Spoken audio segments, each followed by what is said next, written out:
Rev up your engines!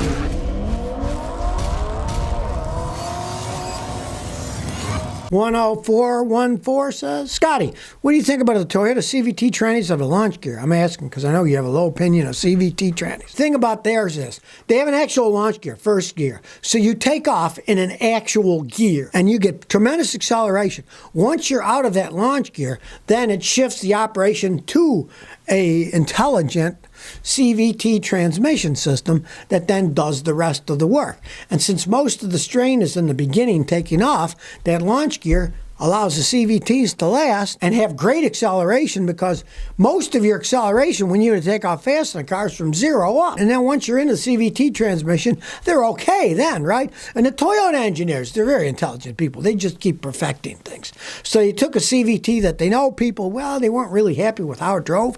Then they added that in. It was really a revolutionary thing for CVT transmissions. Now, personally, I haven't seen a single one break yet. So if they hold up like that, I'd have a higher opinion of CVT transmissions. I mean, if I was going to buy a car with a CVT, the only one I'd buy would be a Toyota. Tom Donick says, Scotty, will you ever treat yourself to a well-deserved new vehicle? I don't know. I'm too cheap. And now you save so much money buying used vehicles. You know, you just do.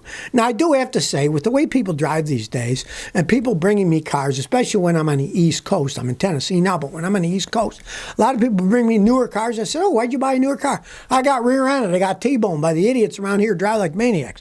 Maybe if I'm in Rhode Island one time and somebody destroys our car, I might go out and buy like a brand new Camry or a brand new RAV4 with the 8-speed automatic transmission. I'd be tempted just so I wouldn't have to deal with anything and I could get something that I know is good because it's new and I don't have to search around for a used car. I'll just keep driving my cars and fixing them. And if I see a great deal, then I'll buy a great used car, like my wife's 6-cylinder ES 300. I paid $3,000 for that, and it still runs like a clock. I find another deal like that, even if I don't need a car, I'll buy it and then sell one of my old ones, or give it to the grandkids when they get older to learn how to drive and get something fancy like that. Elad says, Scotty, I live in Massachusetts and Boston. What is the best durable car for me as a student? How much money do you want to spend? If you're buying a brand new car, get a Toyota Corolla or a Honda Civic. They can run forever. And the same advice goes true if you don't have that much money and you're looking for a used one.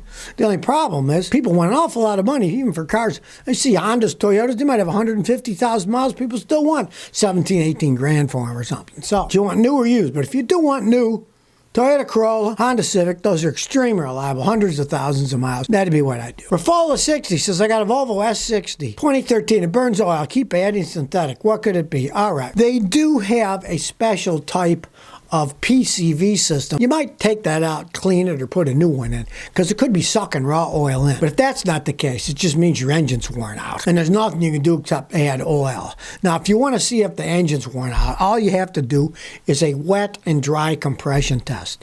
If you can't do it, have a mechanic do it. You take the spark plugs out, you do a compression test of all the cylinders.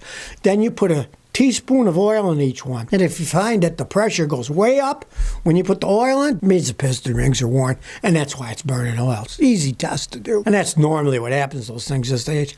Oil's cheap, engines cost a fortune. As long as you keep adding oil, I just say drive it. Cal Forrest says, Scotty, what do you think of a 2002 Toyota Solara? Well, those were great cars. They were basically fancy Camrys, and a lot of them were convertibles that people like. But that said, you know, that's a 22-year-old car. I've had some people buy them, and they were in decent shape, and they liked them. I've also had people buy them, and they're rolling piles of junk because they'd have 290,000 miles, and everything was falling apart. The convertible rag top was all ripped and torn, and that cost a lot of money. I mean, they're basically great cars. When they first came out, they were phenomenal. They just never made it in the market because they were the wrong price range for what you got. Toyota already had Camry, and Lexus, the fancy Toyotas, were out there. You know, and they had the Toyota Avalon that's even fancier. There really was no need for a Solara in between, other than it was one of the only convertibles that Toyota ever made. So they're not bad cars. They just were marketed wrong and the wrong price point, and that's why they don't make them anymore. Ned Texas says, 2017 BMW 330i, 74,000 miles. Should I sell it? It runs fine. All the plastic parts are breaking. Thanks. Okay, yes. Sell it if you can find some fool to buy it. Or go to CarMax, see if they'll give you something for it and get rid of it, right? I had a mechanic friend in Houston, okay? He bought one. I saw him at an auto parts store. He bought a used BMW with mileage like that from one of his customers. He says, Scotty, you got a great deal on this BMW. I'm like, man, I saw him 9 months later. I said, how's that BMW going? You know what he said? Oh, Scotty, that plastic pile of crap, I sold it last month. It was driving me nuts. Everything plastic kept breaking. And it's not like it's cheap plastic. The parts cost a lot, but a lot of them, like coolant lines, are under the intake. You got to pull the intake to change the stupid plastic piece. Cost you a fortune there. Endless money pits, cheap plastic crap. Get rid of it now before it's too late. Kevin Tarr said, Scotty, do you think a 92 Mercury Capri is a money pit for $2,000? Probably. I don't know where you're going to get parts for the stupid thing in the United States. Those had English parts, French parts, Italian parts. They had all kinds of parts in them, you know? Now, they're zippy little cars. Let's say it's lower mileage and you want a toy for the weekend and it still runs and shifts good now. It might be a fun toy for $2,000. What are you going to get in a car for $2,000 these days, right? But not something you're going to drive every day. It would be a money pit. Things would keep breaking. It's too old, you know. Jeez, the thing's almost 40 years old. You know, that's an old car. It's a really old car. You don't want to be buying something that old. Even back in the day, it's kind of hard getting parts for them. They called them Mercury Capris, but they weren't made in the United States, really. They were made all over the place with parts from everywhere. Damien says, I'm looking at a 1988 Mercedes-Benz 560 SL convertible with original 77,000 mile car is mint. One owner. What do you think of it for a weekend toy car? Well, if you like to spend your weekend paying someone to fix the car, go right ahead. Those things are endless money pits when they're that old. That car is what? You're talking about 34-year-old Mercedes. Everything is going to be rotten. The fuel injection system is going to have leaks because the plastic and the rubber seals are going to go bad. If I were you, I would stay far away from that vehicle. Jeevan Marahan says, I changed my brake rotors, but it still pulsates. Why is that? All right, if you hit your brakes hard and your steering wheel shakes, your front rotors are warped, so you change the rotors and pads, right? If your back ones are bad, you hit the brakes, it will pulsate then. The steering wheel won't shake, but the brake pedal will pulsate. So if you didn't change the rear ones, if you got drums or whatever, rotors in the back, change the rear ones too. That makes it pulsates. Now, if it still pulsates, generally it means you got a problem with your anti-lock brake system. Pay a guy like me with a fancy scan tool to analyze the whole thing, and then find out what's gone wrong with the anti-lock brake system. But if you didn't change the back ones, change the back ones. Front rotors are bad when you hit the brakes. The steering wheel is shaking. If the back ones are bad, the brake pedal will pulsate. They work differently, front from back. Rick Mano says, Scotty, can you tell me where you bought the scanner you showed on your video on repair? I have so many scan tools. Make your head spin. Now, my favorite one is an Autel MaxiSys. And it does electric cars too.